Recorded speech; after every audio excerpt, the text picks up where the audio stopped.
Congress party 28 दिसंबर को अपना 139वां स्थापना दिवस मना रही है। कांग्रेस के लिए वाकई ये बहुत खास दिन है। इस दिन को खास और सत्ताधारी बीजेपी को चोट पहुंचाने के लिए कांग्रेस ने एक बहुत बढ़िया प्लान बनाया।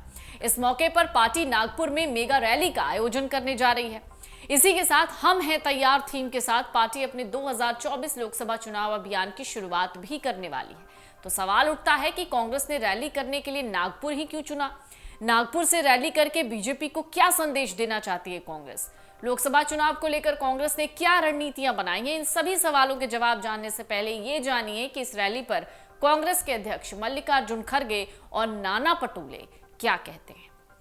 कांग्रेस के राष्ट्रीय अध्यक्ष मल्लिकार्जुन खड़गे ने कहा कि स्थापना दिवस पर हम सब मिलकर देश को एक संदेश देना चाहते हैं कि कांग्रेस पार्टी अपने विचारधारा से कभी भी नहीं झुकने वाली और अपने विचारधारा से आगे बढ़ेगी। यही संदेश हम नागपुर से देना चाहते हैं। नाना पटोले की बात रही तो वो कहते हैं कि ये महारैली इसलिए भी जरूरी है क्योंकि ये नागपुर में की जा रही है, जहां राष्ट्रीय स्वयंसेवक संघ यानी आरएसएस का मुख्यालय और ऐतिहासिक दीक्षा भूमि स्थित है।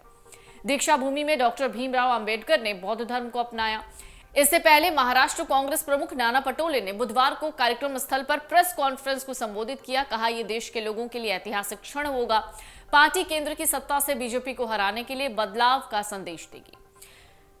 उन्होंने यह भी कहा कि देश की लोकतांत्रिक जो व्यवस्था है, संविधान और लोकतंत्र, ये चारों स्तंभ खतरे में हैं। इन व्यवस्थाओं को अक्षुण्ण रखना कांग्रेस पार्टी की जिम्मेदारी है। आपातकाल के बाद तत्कालीन प्रधानमंत्री इंदिरा गांधी ने नागपुर में एक जनसभा की थी, तब कांग्रेस ने विदर्भ से सभी सीटें जीती थी। नागपुर में इतिहास दोहराया जाएगा, देश में बड़ा परिवर्तन होगा, ये कांग्रेस की तरफ से एक बयान इस वक्त सामने आ रहा है। पटोले यहीं पर नहीं रुकते। उन्होंने ये भी कहा, कांग्रेस के 60 साल तक सत्ता में रहने के दौरान जवाहरलाल नेहरू से लेकर मनमोहन सिंह तक सबने भारत को महाशक्ति बनाने का प्रयास किया। दुर्भाग्य से पिछले 10 सालों में भारतीय जनता पार्टी की सरकार देश को सबसे निचले स्तर पर ले गई। जाति धर्म के नाम पर सांप्रदायिक तनाव पैदा हुआ, देश को पतन की ओर ले जाया गया। नाना पटोले का ये बयान इस वक्त सबसे ज्यादा चर्चा में है। पिछले साल दिल्ली पार्टी ऑफिस में एक कार्यक्रम हुआ था। 2022 में कांग्रेस ने 138वें स्थापना दिवस का कार्यक्रम पार्टी ऑफिस दिल्ली में मनाया। इसमें पार्टी के अध्यक्ष मल्लिकार्जुन खड़गे, सोनिया, राहुल और बाकी नेता भी थे। इस कार्यक्रम के दौरान की एक फोटो सोशल मीडिया पर खूब घूम रही है, जिसमें राहुल मां सोनिया के गाल पकड़ते हुए नजर आ रहे थे। ये तस्वीर बहुत ज्यादा देखने को मिली थी जब राहुल अपनी मां पर प्यार लुटाते दिखे थे और उस तस्वीर पर बहुत से लोगों ने बहुत सारे कमेंट भी किए थे। 28 दिसंबर 1885 यानी कि आज ही के दिन देश की सबसे पुरानी राजनीतिक पार्टी इंडियन नेशनल कांग्रेस, जिसे हम आईएनसी के नाम से भी जानते हैं, उसकी स्थापना हुई। इसकी स्थापना का श्रेय ब्रिटिश अफसर ए.ओ. ह्यूम को जाता है। हालांकि ह्यूम के निधन के बाद 1912 में उन्हें कांग्रेस का संस्थापक घोषित किया गया।